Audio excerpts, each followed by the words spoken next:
Hello, in this video I'm going to show you a slightly more advanced way of drawing noses. In my last video on drawing noses, I kind of did a simplistic version, so we're going to get a little more challenging in this one.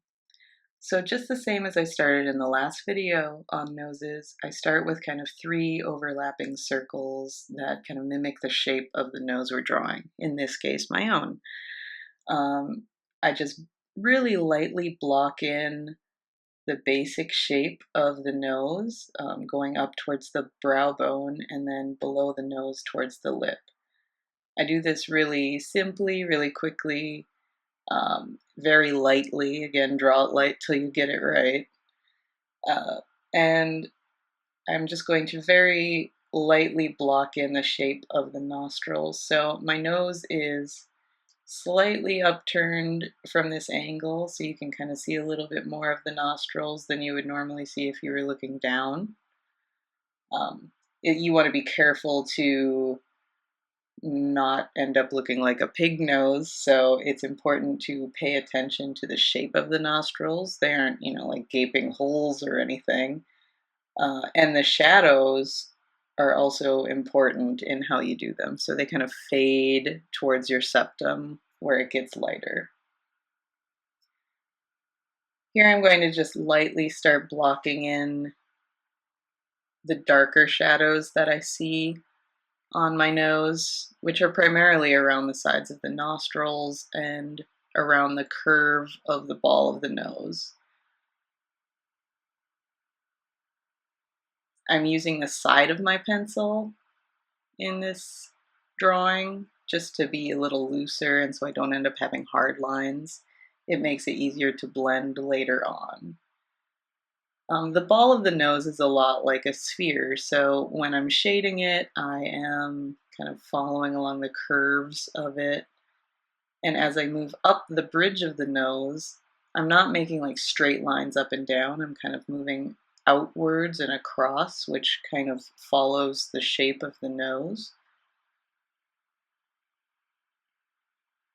And you see that I'm kind of moving all over the place with my drawings. I never like to focus on one area at a time, because if I get too detailed in one spot and then I make a mistake somewhere in terms of proportions or perspective, then I end up having to erase that really detailed, nice, awesome drawing and have to start over again because I got too hung up on that one detail.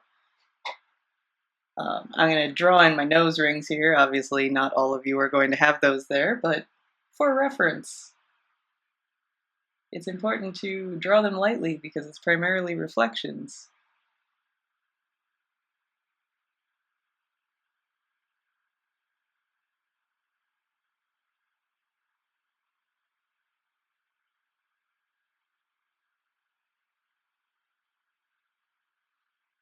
In just a moment, I'm going to speed up the video because following the quick blocking in of the main structures of the nose, it's really all just shading from there on out and paying attention to areas of light and dark with values. So let's speed up now.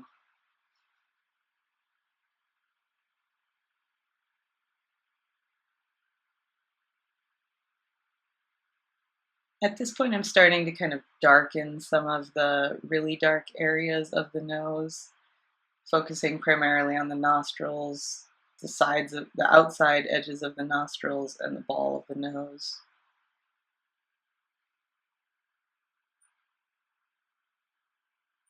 And it's always better to start light and then slowly get darker. You don't want to go too dark too fast. It's like cutting hair, you can always go shorter, but you can't go longer, or at least not easily.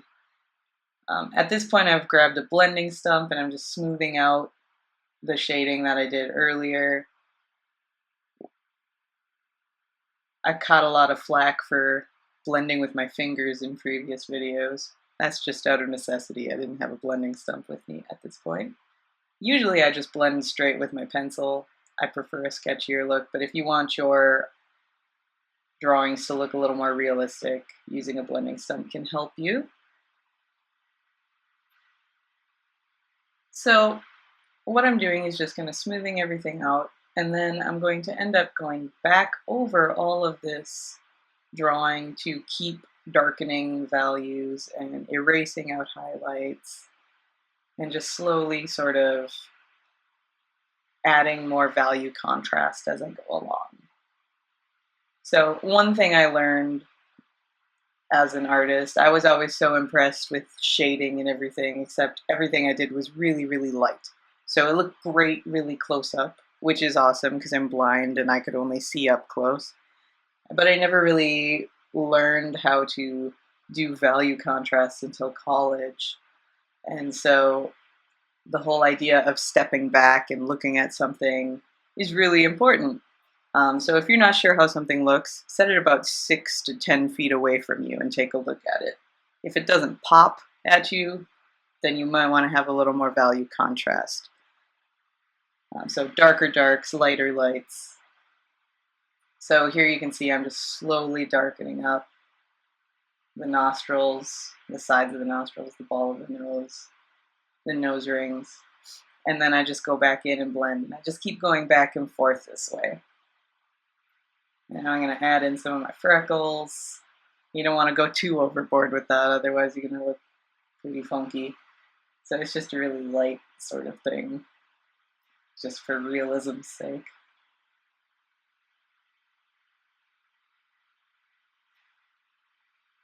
So I'll finish everything up with just a final little bit of blending and the last little extra dark details and erasing out highlights.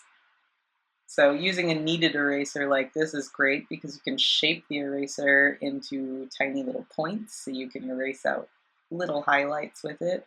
You can also blot your drawing with it to lift out areas of value. So if you went a little too dark, you can just kind of stamp the eraser down.